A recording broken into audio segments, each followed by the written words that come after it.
Let's get more now on Ukraine's President Volodymyr Zelenskyy challenging President Vladimir Putin to meet for ceasefire talks this week.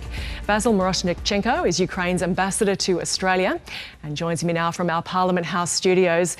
Mr. Miroshnichenko, thank you. Firstly, can these talks take place without a ceasefire in place? Well, it now depends all on Vladimir Putin, actually, and certainly we've seen this war going on for 3 years, and if everybody shows up in Istanbul, I'm sure they will have a meeting, irrespective of the ceasefire at the moment. However, we have to keep in mind that President Trump proposed the ceasefire on 11th of March. Ukraine accepted the terms of the ceasefire unconditionally, and Russia never accepted those terms of the ceasefire. And Ambassador, do you expect, as Ukrainian President Volodymyr Zelenskyy says he does, that Russia will agree to a ceasefire today, and if so, that it could hold in any case? We remain hopeful, but let's see what happens in Moscow when Putin wakes up. So if these talks do take place, should they take place, what can both sides offer? What can come from this, do you think? Well, it's very difficult to speculate what can come out of it, because there are so many different ways of how this can happen, or even Putin not even showing up. So we cannot speculate on this. Certainly, we don't really trust the Russians. We never trusted them, and we cannot trust Putin. The thing is, is Russia really interested in peace, or they're interested in waging the war? Because you have to remember that the objective that Putin has announced 3 years ago was total destruction of Ukraine and subjugation of the Ukrainian nation. And this is what he's been pursuing for the past 3 years. He was not able to achieve his objectives. He only controls 20% of the Ukrainian territory, and he hasn't really achieved any of the objectives he actually set forth.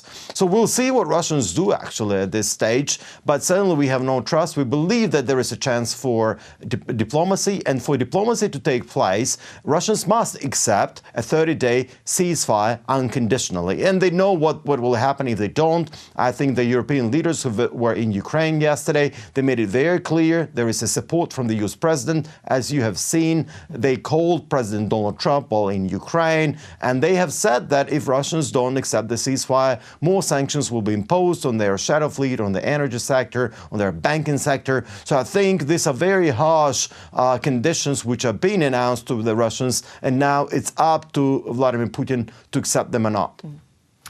President Zelenskyy says the fact that Russia says it's considering ending the war is a positive. Do you agree? Do you think he is?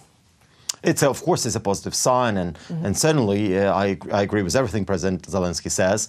We have to remember he appointed me, so certainly he's our wartime leader who we admire, and his leadership has been stellar, and this is what has helped Ukraine survive.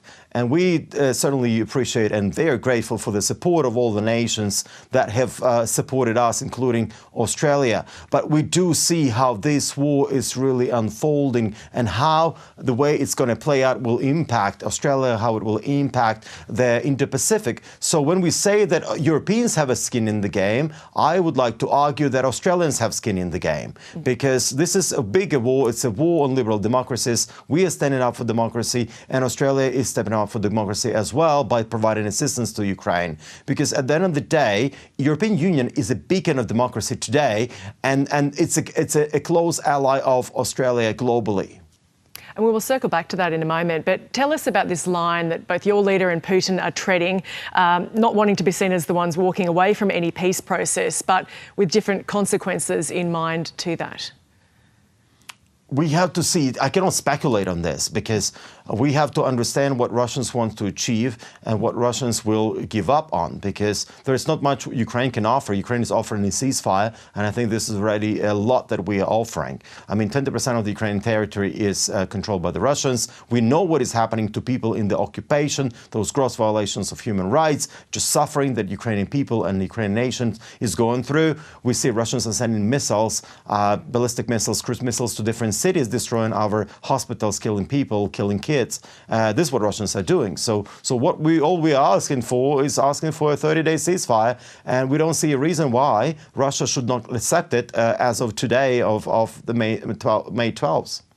And so finally, what are the implications of these next steps for us here in Australia? a lot is at stake, actually, because as we see, North Korean troops are there. We've seen the parade in Moscow. Xi Jinping was in Moscow. And what kind of signals Xi Jinping is sending to Australia? What kind of signals Xi Jinping is sending to the US? And clearly, being here in this geopolitical environment that Australia is placed, the future of Australia depends on the rules-based international system, which Russia, as a permanent member of the UN Security Council, has blatantly violated. And of course, it's all about democracy. Does democracy have a chance, or democracy is in decline? Our authoritarian leaders are now have the upper hand, and what the future holds for Australia and for democracy in the region. We have to remember that in your neighborhood there is only one democracy here, and it's New Zealand. And, you know, we can, of course, there is Japan out there, but it's further away. And there is Singapore, which is trying to balance off all this geopolitical situation. So in terms of democracies, Europe is in closest ally of Australia for the future. These are the countries that you want to build relations with. And because these are the countries that are, out there having the same countries and the same systems like you do here in Australia.